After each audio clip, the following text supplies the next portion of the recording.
Well, hello and welcome to Insight with Political Tours and Beyond the Headlines. It's a cliche that generals prepare to fight the last war. Events over the last decade and even the last year show that modern warfare has undergone a drastic revolution.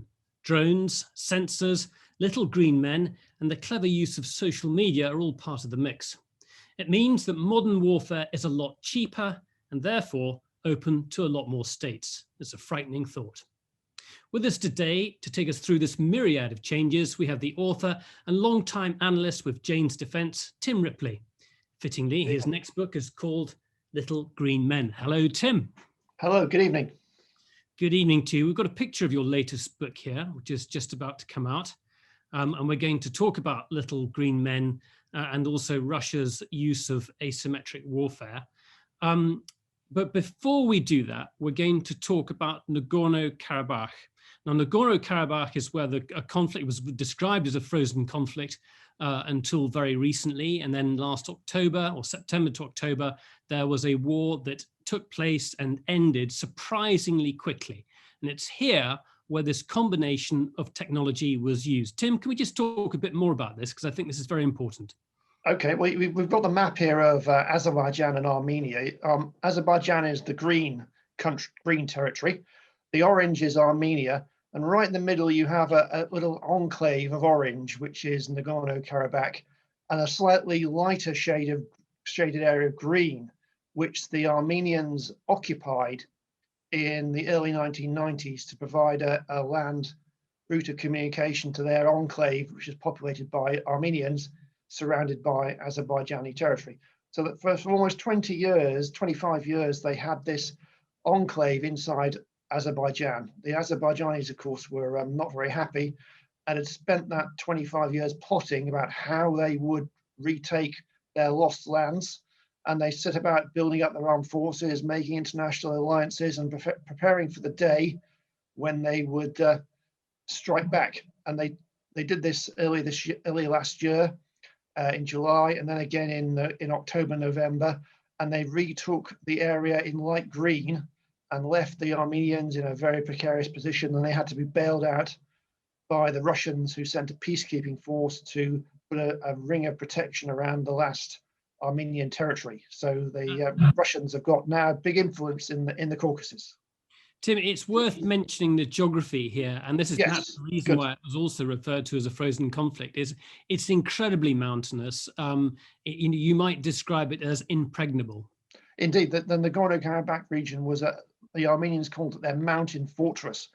Access to the territory is via a very few number of mountain passes, and the Armenians for decades dominated those passes with minefields and artillery and tanks, and beat back every attempt by the Azerbaijanis to retake the territory.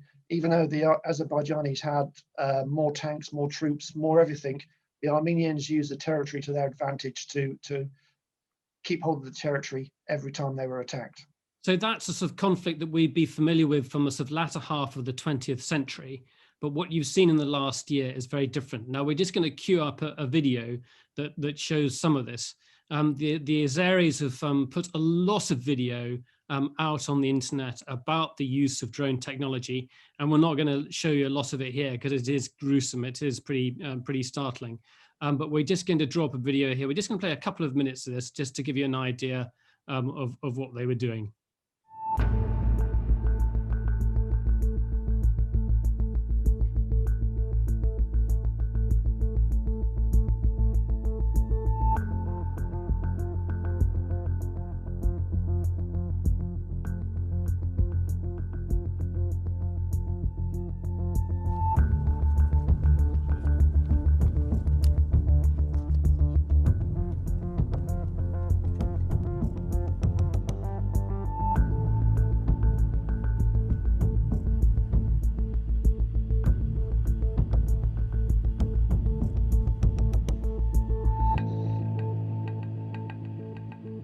Turkey has accumulated a large amount of experience and infrastructure to integrate, design, and manufacture such advanced drones. So I would say somewhere in between, China and United States.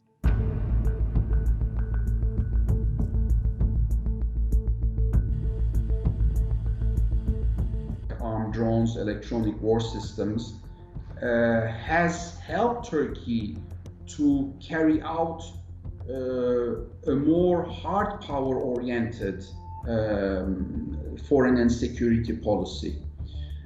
Because what it did is it essentially allowed Turkey to rely on its technological edge.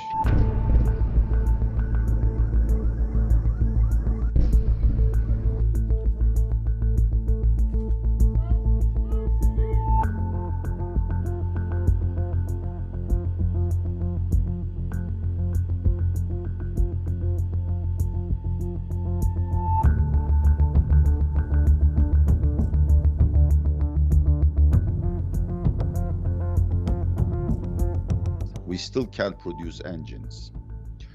And obviously we don't have a chip factory. So, all the software in these drones or whatever weapons we're talking about must be imported from the West or from China. So that video was from Radio Free Europe and Radio Liberty, and the focus there was mainly on Turkish drones. But the Azeris have got a very close relationship with the Israelis, I should say. Can you just talk a bit more about that alliance, but also just how that technology was deployed in that war? Indeed. I mean, due to the geography of where this conflict takes place, there's lots of different competing alliances, with the Azeris competing with the Iranians, who are the Israelis' main enemy in the Middle East. So the Azeris, by just convenience of geography, allied themselves with the Israelis because of the Iranian threat. And over 20 years, the Israelis have supplied the Azeris with a range of drones and smart munitions. They range from a big drone called the Hermes 450, which has got spy cameras on and is used for surveillance and monitoring large areas of terrain. And also they've supplied a considerable number of what are called loitering munitions. The Armenians call them suicide or kamikaze drones. These are flown over the battlefield. They fly around until the sensors detect a target, and then they actually attack. They dive at the target and they're blown up, destroyed when the target's hit. So they don't come back, they can't be reused. So they have to be really quite cheap and quite cheerful to be used in large numbers to be economical. And also the Israelis supplied very, very long-range smart artillery that could be directed by lasers by forward air controllers and artillery observers on the ground, so they could pinpoint a target, for example, an Armenian gun position on a mountain range, and the shell would land within 5 meters of the target. So that's a very important thing for trying to knock out those gun positions that dominated those valleys that are in the approach to Nagorno-Karabakh. And on top of that, the Israelis and the Turks provided satellite imagery, sort of wide area surveillance. So the Azeris could map out exactly where all the Armenian trenches were, where the artillery gun positions were, to give them a really detailed map of the battlefield and update that in real time as they got refreshed satellite imagery. But also you have to understand that the Azeris are actually quite clever themselves and have their own industry, and were developing their own drones. And one of the things they developed was really successful. They had lots of old Soviet biplanes. They call it Antonov AN-2. It's sometimes you see them used in Britain for parachute jumping. They're like a big biplane that can carry, 10 or 15 people. They had lots of these left over from the Soviet days, and they fitted these old biplanes with radio control systems, and they flew them over the battlefield around Nagorno-Karabakh. And the Armenians thought, there's a plane up there, we'll switch on our radars, our air defense missile batteries, and we'll open fire with our guns. And they started firing at these Armenian biplanes and shot several of them down. But in the course of that activity, they revealed themselves to all the other sensors and drones that the Azeris put up. And within a matter of days, the Azeris were able to find where all the Armenian air defenses were, knock out all their missile batteries, knock out all their air defense guns, which gave the rest of their campaign, they had free rein to fly their drones over the battlefield and attack at will. So they achieved what we would call air supremacy on the cheap. It's the kind of thing that the US Air Force or the RAF would do with fighter planes, but at vastly more expense. I'm going to come on and talk in a second. I'll ask you about what this means for the sort of balance of power. And if you think of the big states, big budgets, spending huge amounts of money on satellite systems, missile technology, aircraft carriers, and where that leaves that. I'll come on to that in just a second. That's really important. But just talk about the propaganda value of those drones being up there above the trenches and really just picking off tanks, picking off APCs, attacking infantry at will. Well, there's two ways to think about this. There's, first of all, there's the actual impact on the battlefield. If you watch those videos very closely, and you mentioned there was some we weren't able to show because they were too graphic, but the cameras on these drones are really powerful and they have really good magnification. And you can see the reactions of the individual soldiers in the trenches or sitting in the tanks or the artillery. And you can see very obviously they had no idea they were going to be attacked. These drones were flying so high, they were so quiet that they had no idea that the drone was above them. They had no idea what was coming. The only thing the point they realized that they were being attacked was when the missile hit. And that's very, very clear that they had no warning of what was going on. And the psychological impact of that happening day after day after day around the enclave on the Armenian army was a major contribution in their defeat, because their soldiers realized that their previous tactics of holding the high ground, fighting off the Azeris was not going to work and was not working. And the more they held the ground, the more chance they were of being killed. And it's also, and you can also see very clear they were not prepared for defense against an air attack. None of the positions were camouflaged. None of the tanks or the artillery were in forests or covered in camouflage nets. They had no idea this was coming at a strategic level, a tactical level, or at a personal level, which made it really quite psychologically, it inflicted a psychological defeat on the troops on the ground, which turned into political military defeat. And then you have the impact of the video clips on the wider Armenian population and the world opinion. And certainly if the people back home in Yerevan, in the rest of Armenia, saw that their troops were getting pummeled with no way of striking back, and that amplified the spirit of defeatism and led to the national decision to call in the Russians for a diplomatic solution to save the day. And then you have, sorry, yeah. Now, standing back just from Nagorno-Karabakh, but looking at how that technology is deployed, where does that leave things like tanks, armored personnel carriers, infantry out in the open battlefield? It seems to me that suddenly that's just gone. Well, I mean, that's the result of air supremacy. We saw that in Normandy in 1944 when the RAF and the US Air Force destroyed the German Panzer tanks. That's not a new thing. Air supremacy gives you decisive battlefield effect. It brings victory. It was what the Allies did in 2003 in the Gulf War. 1991, Saddam's army was just destroyed from the air. So air supremacy is not a new thing. It's how you get there that's different. So, and I guess I'm in my imagination, and if you've got competing sets of drones, is the tank relevant? Well, I mean, the thing about this campaign, as I mentioned, was the Armenians had no idea what to do, how to counter it. I mean, if we fast forward a bit earlier last year to February and March in Idlib in Syria, where the Turks made a similar intervention to try and head off a Syrian offensive against the rebel pocket in northwest Syria. And they used the same drones, the same technology, and tried to do the same thing with the Syrian army, and they produced the same type of videos. But they had a few days where they really gave the Syrians a hard time. But after a couple of days, the Syrians and the Russians brought up proper air defenses. They had some Buk missiles, they had some fighter planes, they brought them up, and very soon they were shooting down those drones, quite regularly, and the situation stabilized. So they're not wonder weapons. They only have an effect if the enemy can't defend against them. And if you have your own air defenses, your own fighter planes, if the Armenians had any fighter planes, they would have shot those drones down, defenseless. So it's a weapon that is powerful, but only in certain circumstances.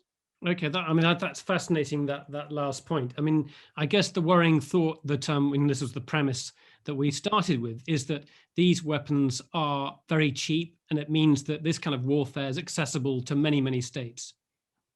Yes, and you have a problem, I think, where lots of different armies, particularly in the West, NATO, the US, we've invested heavily in fighter planes, air power, cruise missiles, Tomahawk cruise missiles, smart bombs, and we have our land forces, certainly the British Army, the American Army, some of NATO countries, are not as well advanced. They don't have tactical air defenses because we've never faced an air threat before, or certainly not since the 1980s. So there is a potential gap between the Western air power, which is dominant, but the Western armies that are not prepared to defend themselves against a cheap and cheerful drone attack that might come through the middle. And for that moment in time, when they're caught by surprise, not expecting it to appear, they've got these drones overhead and then knocking out tanks, artillery like there's no tomorrow. I mean, that's the nightmare scenario. Good. What I'd love is to start getting questions from people. They can start putting them in the Q&A box here. We're sort of halfway through the sort of learning curve here. The next thing is really coming to your sort of core topic, which is little green men and Russia's use of asymmetric warfare. But this is connected. This is states being nimble, using different opportunities, the changing technology in a way that the enemy wouldn't expect. Can you just give us a sort of an introduction to your book then, and the premise behind that? And obviously it's to do with Ukraine and the conflict in the Donbass area. Well, this comes back to achieving surprise, achieving a new way of warfare that catches your opponent unawares. And this is what the Russians achieved in Ukraine and Crimea in particular. They did something that no one really expected them to do, which caught everybody by surprise and made it difficult for them to work out how to respond. In the world had been conditioned to expect the Russian army, the Soviet army, to arrive with thousands of tanks, to pummel the area into submission and use overwhelming force. It's the Russian way. It was the traditional Soviet Russian way of war, the Russian steamroller. But the Russians didn't do that. They just arrived, surrounded the Ukrainian bases, and invited them to surrender, and cut them off from their communications, cut off their water, and eventually persuaded them that their future lay working in the Russian army or the Russian Navy rather than in the Ukrainian Navy. And that approach to the campaign caught the West, the Ukrainians by surprise. They're expecting a shooting war, and it didn't happen. And in those weeks after that, the Western powers, the US, Britain, the EU, were just struggling to come up with an answer what to do. And then when the same thing happened again, to a certain extent in eastern Ukraine, it became, they started to call it the gray zone, where you had these attacks taking place, this war fighting going on, but the Russian army seemed to be not involved or denying it. So how do you react to that? So for those brief months, confusion reigned, and the Russians were able to get their way with minimal force, minimal engagement, and minimal cost. Now, you could almost say it was akin to the 9/11 attack, where the Al-Qaeda terrorists hijacked the planes and they took them over, and the air traffic controllers in the US were expecting the people on the planes to phone up the air traffic control and ask for terms to land and hold the passengers hostage and all that, and because that's what people who hijacked planes did. You know, that was 30 years of experience of people hijacking planes. But when they flew into the towers, it was completely unexpected. Everyone was trying to work out where these planes were going to land so they could do hostage negotiations and all that kind of stuff. And it was too late. That's strategic surprise. And this is what asymmetric warfare is about. Getting an advantage through doing something that your opponent doesn't expect. So maybe the next time we have a crisis with Russia, the thing they won't do is do little green men, because we know what to expect. They'll do something completely different. And that's the nature of it. That's how you get the advantage and leave everybody flat-footed wondering what to do. So for example, we've got in Libya, where the Russians have flown an air force to Libya, and no one really knows what to do. Do we bomb the airfields? Do we impose an air flight? No, it's confusion. So keeping that advantage, that nimbleness, that new approach, that doing something new every time is their modus operandi, rather than perhaps just little green men per se.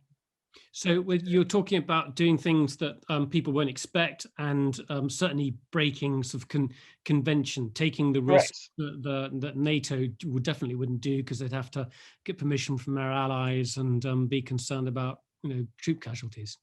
Exactly. I mean, the Russians are concerned about those things as well. They are, you know, they have their own issues at home. You have the Afghan effect, where, you know, all the mothers of all the conscripts are protesting, and President Putin is obviously very aware that he doesn't want to get into a war that costs a lot of money and has lots of protests and unhappiness at home.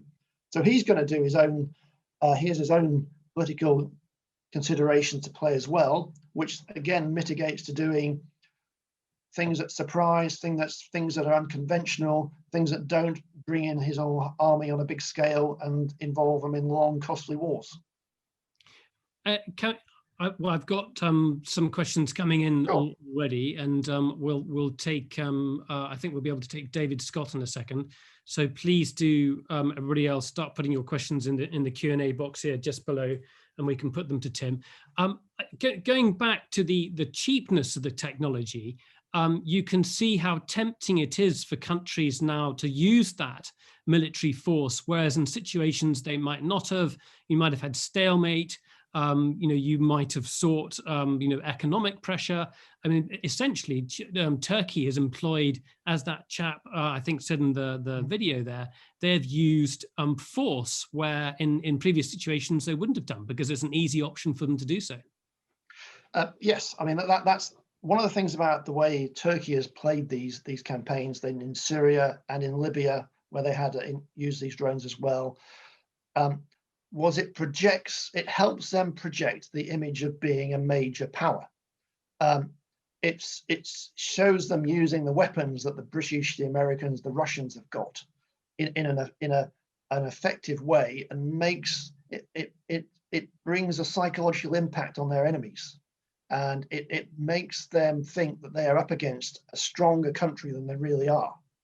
Now, technological prowess and having, you know, advanced weapons in the sort of league table of military power, you know, the more technology you have, the more advanced technology you have puts you in an advantageous position vis-a-vis your opponents, and particularly the psychology of it. It makes them feel they're up against someone they can't defeat, and they have to, you know, either withdraw or come to terms. So it's a very, very potent psychological tool, using these weapons over and above the actual destruction they cause.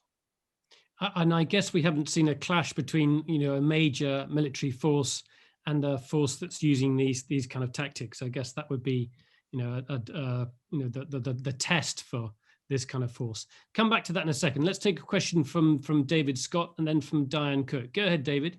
Hello. Good evening. Hello. Thank you for the introduction to a totally new approach to war, as it were. I know Nicholas has been concerned that we should get this opportunity, so thank you for that. It was a very straightforward question at one level, and that is there any room anymore, any need even for infantrymen as we traditionally understood them? I guess with robots on the horizon and so on, There may be a very simple answer, but perhaps you'd like to comment. Well, in the one hand, I would say that people are essential if you're going to take part in any kind of operation which involves occupying any territory. Not just to physically put your boots on the ground, put your flag up, declare this you're holding it, but if you're trying to win over the population of a territory you've occupied, or be a peacekeeping force between two warring sides, the human element is essential for working out what's going on and getting any kind of interaction with the people on the ground. So, I mean, this type of war we talked about was very remote from any kind of population. It was up in a mountainous region. I know there were very few people involved apart from the soldier on either side. But there are plenty of wars going on in the world amongst populations where soldiers are needed and have their impact. So the day of the soldier on the street with boots and a helmet and a gun are not over. And I guess the Maskarovka strategy using the little green men is the sort of biggest illustration of that. And I would say from our experience when we were in Ukraine, we were there, I think it was 2015, and we were in Kharkiv, when guys with baseball bats literally took over the municipality. And that was a city of 1 million taken essentially by a group of hooligans. And the police force had to be sent from Kiev that night to retake the municipality. But that was symbolic. That was almost of medieval warfare. They'd captured the castle and therefore they had the city with it. But it was a bizarre scene, So let's take Diane Cook next, and then Philip Godfrey. Go ahead, Diane. Tim, your examples are all land-based. Does the same sort of approach apply to naval assets? Oh yes, indeed. I think even more, have potentially more impact in the naval situation. Sorry, I was going to add, because the naval assets, some of us are in countries which have spent a lot of money on naval assets. Well, certainly. I mean, the thing about ships is that you can spot them easy. They're on the surface, you can find them very easily. So potentially they are very vulnerable to this kind of weapon. And particularly in confined waters where the ships can't maneuver, you can't really hide them.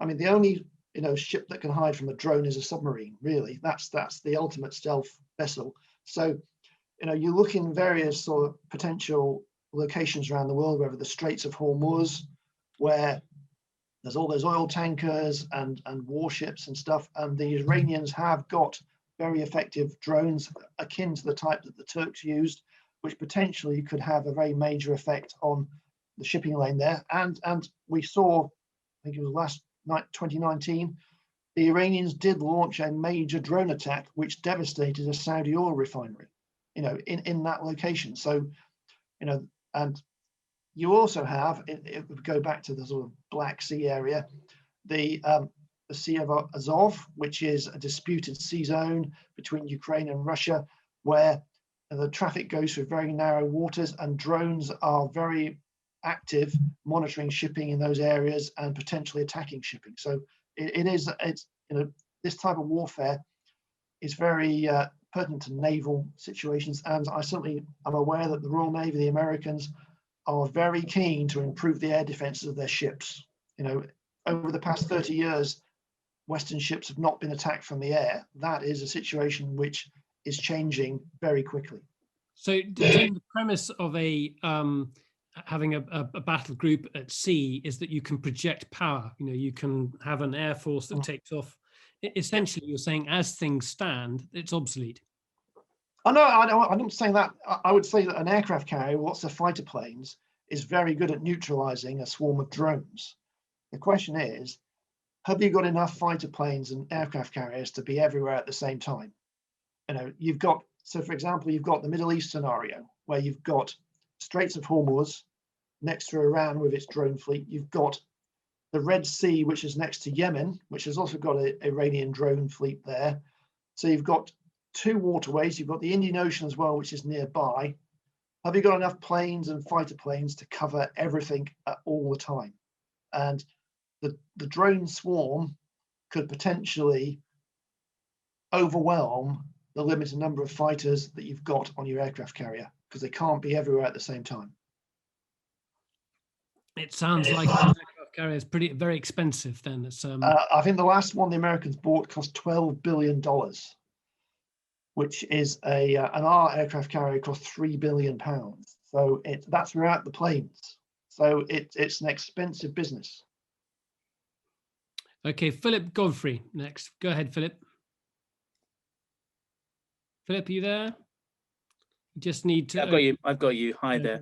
Hi, Nicholas. Hi there. Hello. Yeah, Tim, I'm being slightly frivolous in this question, Sure. but while you were talking about the sort of the discombobulation of modern warfare, I was thinking about The Art of War and Sun Tzu. Let your plans be dark and impenetrable as night, and when you move, fall like a thunderbolt.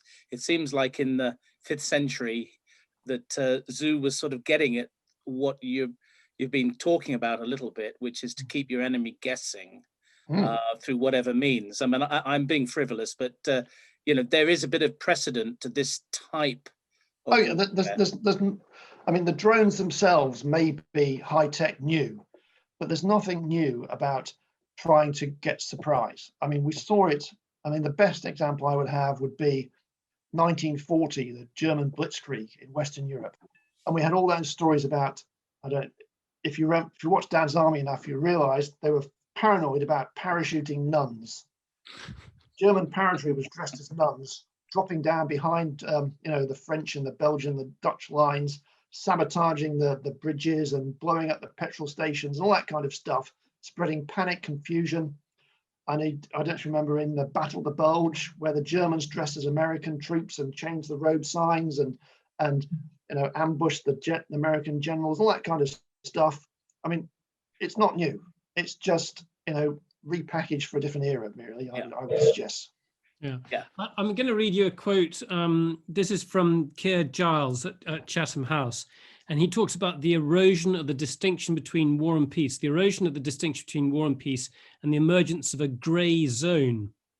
So warfare from this perspective exists on a spectrum which political, economic, informational, humanitarian, and other non-military measures are used to lay the groundwork for military operations.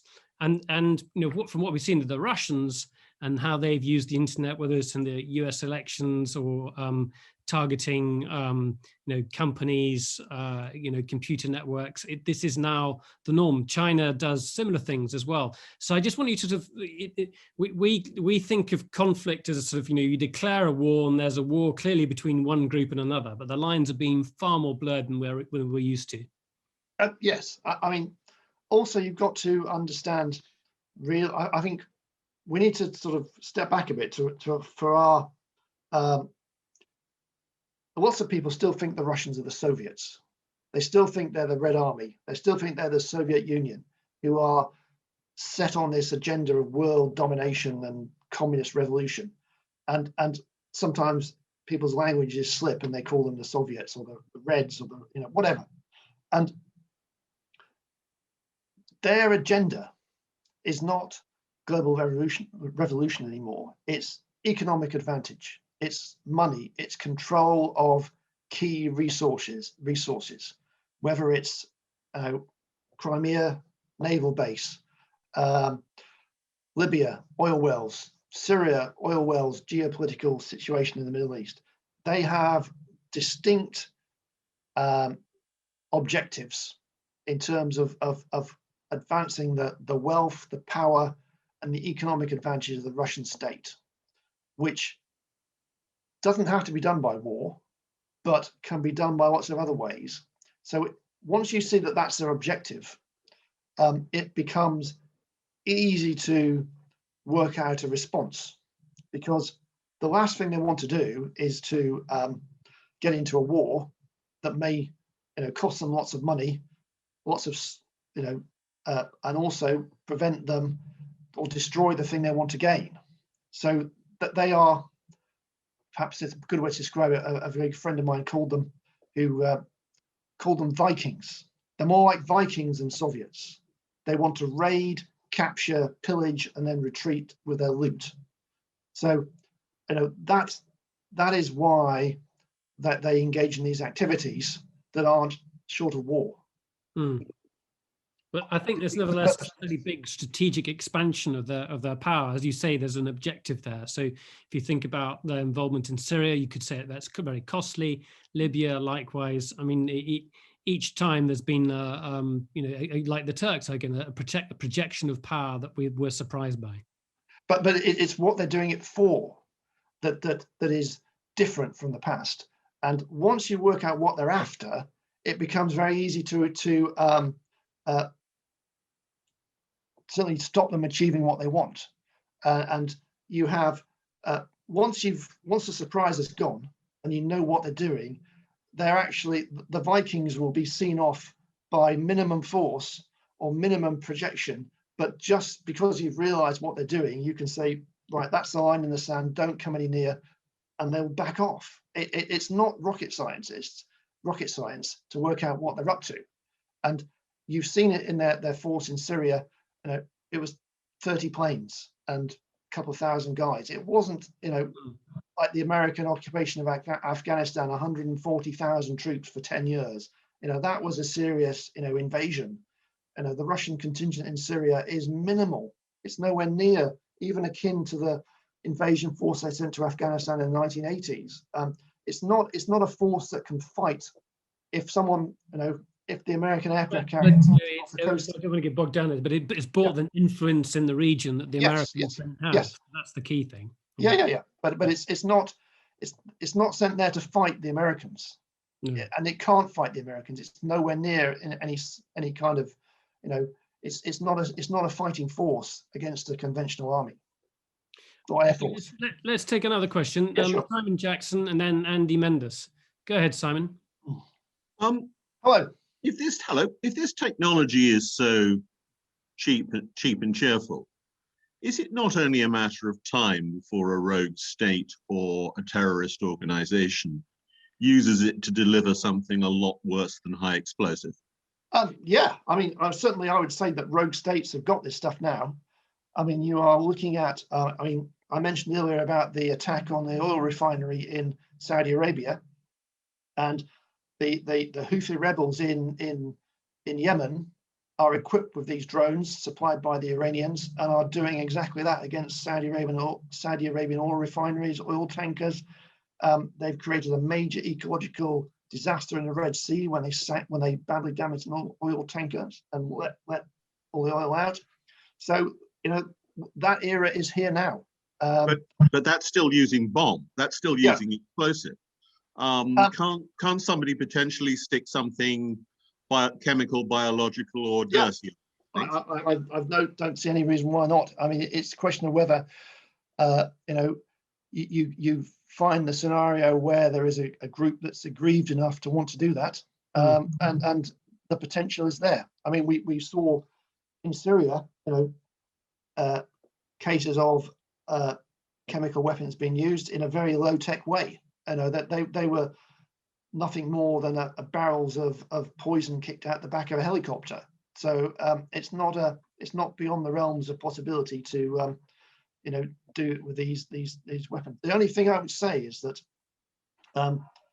drones are not weapon systems where you deliver big bombs. By their, just sort of look at a picture of them, they're very small.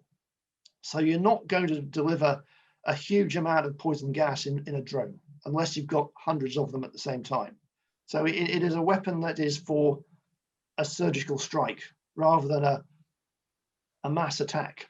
This is not a situation where you can take out a whole city with one of these weapons. This is a very small. I mean, the missiles you saw on those Turkish drones, they have a warhead that's probably no bigger than a bottle of milk. So it's not a very big warhead. How much anthrax do you need? Well, it's. I mean, in Syria, we had Syrian helicopters. They were delivering an oil barrel full of poison gas. They didn't actually kill very many people because of lots of reasons to do with how effective those weapons are. So it is. this is just my gut instinct. I mean, you're not going to see, I think, with drones, certainly with poison gas, that they can saturate a whole city unless you've got swarms and swarms and swarms of them. I mean, we saw it. Saddam Hussein, when he attacked the Kurdish city Halabja, he killed 5,000 people, but he fired artillery rockets at it for 2 days. You know, so that's the kind of situation we're looking at. We've got a question from another Brit, and then we're going to move across the Atlantic to have some Americans. I'd love to see some Australians or even New Zealanders come online and put a question to Tim, please. So get tapping away. Andy Mendes, go ahead, Andy. Hi. I would just following up on Simon's point briefly. I'm told that you can get all the COVID RNA in the world in a wine glass, and I guess you could get one of those on a drone. But anyway, that aside, my question, I suppose, is moving on a bit more. The Turkish guy in the clip that we saw at the beginning talked a lot about the fact that while they had the drone technology and the hardware, their software capabilities and their computer capability was limited, and they depended on, presumably, we're back to the big two again, America and China. And I just wondered whether the next development is actually that whether it's Huawei or Intel or whoever it is, actually put controlling stuff in the software, which says, if you, Mr. Turkey or Mr. Azerbaijan or whatever it is, are misbehaving in our terms, we'll just disable the software and all your drones will crash. And I wonder whether, I mean, maybe ultimately we end up just fighting war games, as many of us have been doing through the lockdown, and nobody gets killed. But in a sense, it's moving on to software and beyond physical war altogether, or is it? Discuss. Right. Well, the vulnerability of these systems to hacking is immense. I mean, I don't know if you remember, Nick, when we were in the Balkans, the Americans for the first time used their Predator drones to monitor the borders around Kosovo. And there was a very famous incident where the Albanian rebels worked out that the Americans were actually broadcasting the video image from their Predators in an unencrypted broadcast. They had like a TV transmitter that they broadcast the video footage from, that their ground stations picked up, just like you would pick up a TV listening to a signal from a radio mast. And the Albanians recorded the video footage from the American drones on a VHS video and gave it out to the journalists, and everybody thought this was amazing that they'd hacked into Uncle Sam's super drone. But there was nothing magic about it, because the Americans thought they were so brilliant, they didn't even bother to put basic password encryption on their video stream. So the technological game between drone operators and people trying to stop them working, it is on, and we've seen this in the Iranians trying to attack the Saudis, and we've seen it with the Israelis using drones trying to attack the Syrians and Iranians in Syria, and the Syrians and Iranians sending their own drones trying to attack into Israel. And there are lots of stories about how these drones mysteriously just stop working and drop out the sky. So there is a war of electronic warfare going on, trying to intercept the control and the operation of drones on either side. And it's very much a cat and mouse game, as one side works out what to do, the other side counters it, and it is an inevitable consequence of relying on electronic technology and digital technology and radio waves, because radio waves are the key point of failure between drones and the ground station. If you can intercept and block the transmission of the radio waves controlling the UAV, then they don't work. So, how you actually end up, who dominates that is part of the battle space of the future. Okay, thank you. That was a really, really good question. Thank you very much for that. Susie G in the States, I think you're there, Sue. Hi, yeah. Hello. It's fascinating what you're talking about. I wonder if you could comment on nuclear warfare. I mean, there's still an appetite among certain leaders of the world to, amass a nuclear arsenal. I'm thinking of North Korea, of course, but Pakistan, Iran as well. How do you see that in this question of warfare? The nuclear weapon thing is nuclear weapons have always been about power and status. And for countries like my UK, France, the United States, Russia, the Soviet Union, and China, they were always about power and status, and about they were never, the Americans have invested billions and billions and billions in nuclear weapons, and the Russians as well, and the United Kingdom, France, and it's all about power and status. Who sits on the United Nations Security Council? Who gets, who is the top dog in NATO? Who is the top dog in the Warsaw Pact? All that stuff. Now, if you fast forward that to today, the countries you talked about, North Korea, Pakistan, India, Israel, Iran, from their point of view, nuclear weapons are all about ensuring that the United States does not depose their leaders. It's as brutal as that. It is all about preventing other countries dominating their political system. And the Indians, the Pakistanis, they have a nuclear standoff, but the Pakistanis, their nuclear weapons are not just aimed at India, they're aimed at the United States, because these countries have, decades of being manipulated and controlled by foreign countries. And having a nuclear weapon gives them a way to ensure that the United States doesn't interfere in their internal affairs anymore. The North Koreans, that's their main motivation, to ensure they call it regime survival. And it's the same for the Iranians. They have that nuclear weapon, or they want to get nuclear weapons, or they might want to get nuclear weapons to prevent Israeli domination in the Middle East. And that's how they see it. They don't see it as any kind of messianic, destroy the world thing. It is a brutal power and influence thing. And it's a way for a small country to gain equal power status with a big country like the United States. Great answer. Thank you very much for that. I hope that answers the question. Yeah. I think it was very good. We shouldn't worry about North Korea's nuclear weapons at all. It's fine. Let's take a question from Marty Ryan. We've also got, I know we've got new listeners in South Africa as well, so I'd love to get some questions from them too. Please do, if you've got any more questions, please do tap away. Put your question in the Q&A box, and then we can put you up and you can put your question directly to Tim. So let's go to Marty Ryan next though. Go ahead, Marty. Well, speaking from the United States, what you described as the element of doing the unexpected seems to me to be putting a tremendous additional pressure on military intelligence to try to anticipate what might be coming in ways that we haven't. And at least in this country, we haven't done a very good job of anticipating what's unusual or coordinating between and among our various intelligence services. Right. I mean, I think you're right there, but I'm not convinced that it's about what you call intelligence per se.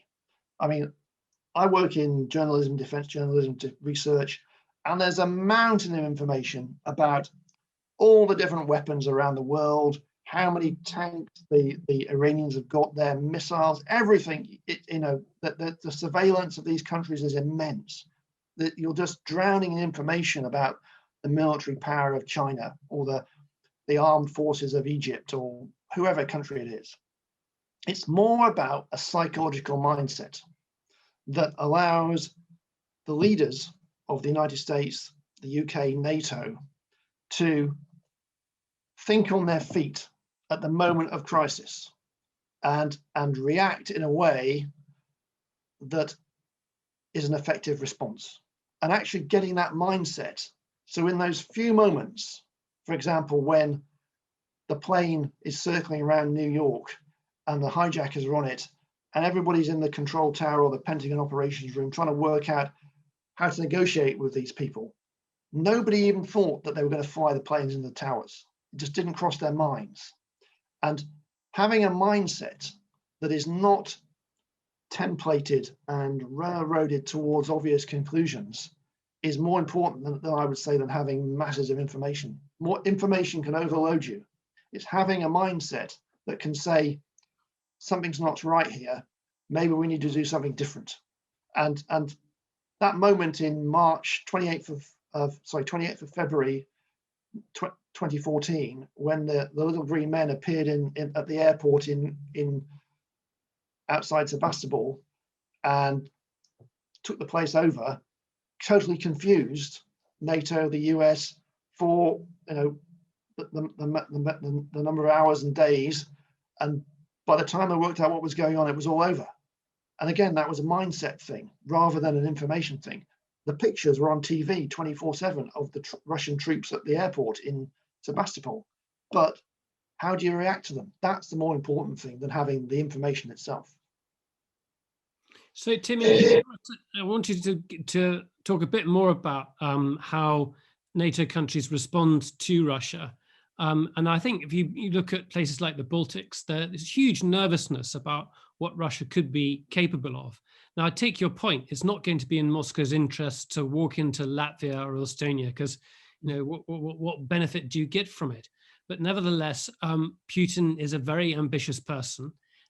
He clearly wants to make Russia an even greater power than it is, and he's ready to take risks, including killing people on UK soil, in order to get there. Yeah, I mean, you have to. Again, what do they want? And a full-on sort of full frontal assault on the Baltic states is the least likely scenario.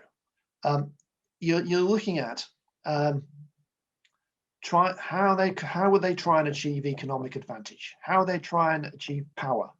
And in that Baltic region, for example, you have oil pipelines, you have gas pipelines, you have control of those things, and how those play in with the military, the naval deployments in a crisis in which he would use his limited military forces to apply pressure, to apply economic pain to achieve political advantage. And looking outside the box and thinking, how would they apply pressure on NATO or the EU at a key moment? And things like gas pipelines, that's something that it has potential. Something like, there are islands in the Baltic where you could, the Russians could land, troops unopposed and dare everybody to try and take them back. And you can play around with these scenarios, and the things that are most advantageous to the Russians and give them most economic advantage are not direct military attacks. It's control of economic resources and economic. So, for example, you've got in the Black Sea region, you've got, for example, Crimea, which is a big peninsula jutting out into the Black Sea. But the Russians have got anti-ship missiles on the Crimea, which could potentially close the whole of the Ukrainian coastline to international shipping. And without even having to fire a shot of sail or warship anywhere near Ukraine, they could declare that the coast of Ukraine is an exercise area and international shipping should keep out. And even without boarding a boat, you just send the insurance rates skyrocketing. It becomes war zone insurance. Nobody wants to sail there. And with limited sort of resource or activity, you have economically blockaded Ukraine and prevented it exporting its industrial goods or importing food. So what is the response to that then? The response to that is you get your aircraft carrier and you sail straight through and dare them to fire at you, because they are as much likely to be deterred by the threat of war as we are. So if you can show that you are prepared to show them, stand them, face them down, that's the way to go. To fortune favours the brave. And to have your American aircraft carrier sail into the Black Sea through to the Ukrainian port, you dare the Russians to do it, and they are just as likely to back down as because they don't want to get into a war either. It's bluff. I guess you could argue that Russia's biggest strategic victory in the last decade was the election of Donald Trump. The Russian interference in the election, you could argue whether or not it delivered Trump the election or not, but it might have got him a percentage point or possibly two, who knows. So the question there is, how do you assess the response to interference in social media and the use of sort of, I would call it electronic warfare, but not in the conventional sense? I mean, if you think about it, when were the biggest Russian successes achieved? 2014 and 2015, Ukraine, Crimea, and Syria. This was before Trump. They achieved these against Obama, who was supposedly, and Hillary Clinton and John Kerry, who was supposed to be, standing up against Russia. So the sort of weakness, the sort of supine foreign policy, didn't start with Donald Trump. That there was, when the Russian soldiers appeared at Sebastopol Airport, President Obama said, "We're not going to help them." He said, "We're not going to send military aid to the Ukraine." He said this. He said it publicly on the day. He said, "We're not going to get into war with the Russians." So it's a convenient excuse, I think, to blame it all on Trump and the election and sort of stuff.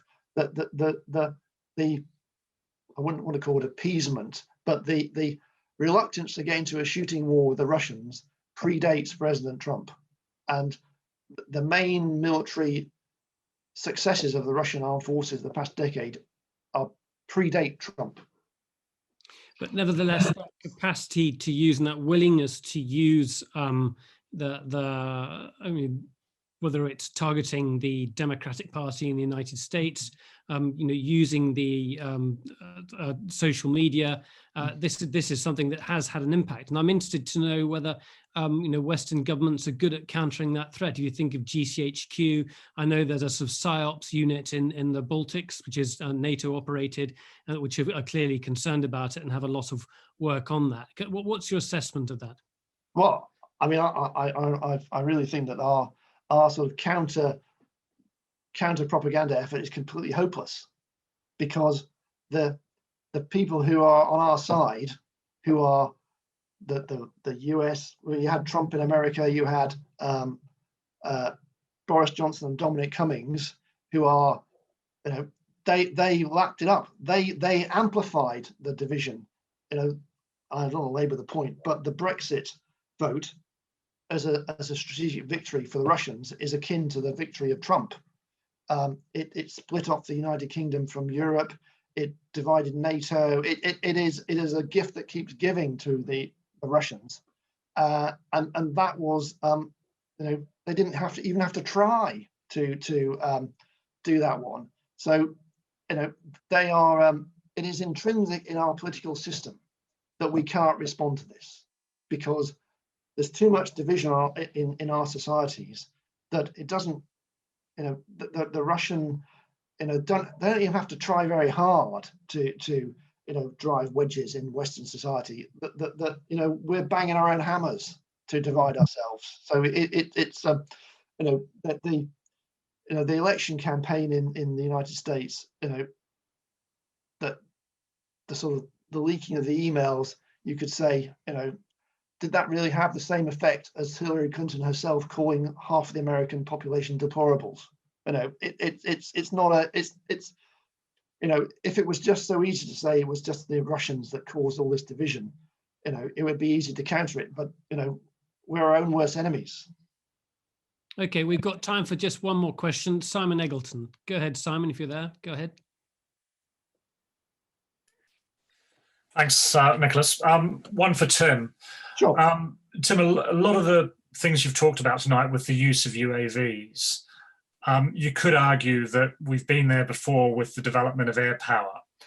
And UAVs coming along is like any new military technology. It's cheap, lots of people can get in there and play where they haven't been able to before. But actually all the leading militaries are now looking one step ahead. They've got their countermeasures. They know what they have to do to counter them. And as always, it's a cycle of warfare, and we're looking beyond. So I guess, do you see that happening? And where are we looking next? What's going to replace UAVs as the next threat? Right. Okay. Well, you're right to say that it's move, counter, move, counter, move. I mentioned about the Russians and Syrians using air defense missiles against the Turkish drones in Syria. So yes, that is an inevitable reaction to the development of these weapons. I'm the more I think about this and the way this technology is going, you have to think, think one or two steps ahead. So yes, you get your air defenses and you shoot down the high-end expensive drones that the Turks and the Israelis and the Americans have now. So what's the reaction to that? Right, you get really cheaper ones and send thousands of them up. So it becomes, you swamp the air defenses, or you use you go to, say, using 5G to control your drones. So you are amplifying your control net and defeat the jamming, whatever, that kind of thing. Then once you've tried that to swamp your defenses, the reaction may be that the other side will try and destroy the launch pads of your drones. And what do you do then? Well, you create, you for example have an alliance of different countries. So you attack from multiple directions and you swamp the defenses that way. So I think that the reaction may not be technical, in that you look at how you can outmaneuver your opponent. So you go for a global conflict. So for example, the Iranians have done this. They're confronting the Americans in the Gulf, and they back the Houthi rebels in Yemen to attack the soft underbelly of Saudi and the Red Sea to create another front. So you just, maybe it's a question of scale, that you just have, you make it on such a scale that your smart countermeasures are just overwhelmed. Gosh, this doesn't sound a very optimistic scenario, and it sounds all incredibly complex as well. And I guess, I thought at the beginning you were going to give us some hope there, but it sounds well, the answer, of course, is that it doesn't involve, potentially it might not involve very many people dying. If we all have robots fighting each other, robots, it's a TV computer game, isn't it? I'm not reassured. And on that note, I have to say, having watched a lot of footage of drone warfare, it's not pleasant. And as we were saying earlier, Tim, there are people pushing buttons in California, or maybe in Istanbul or whatever. It's a grisly game. It's a grisly game, this new development. Tim, thank you very much indeed. It's been a really informative discussion. Thank you so much.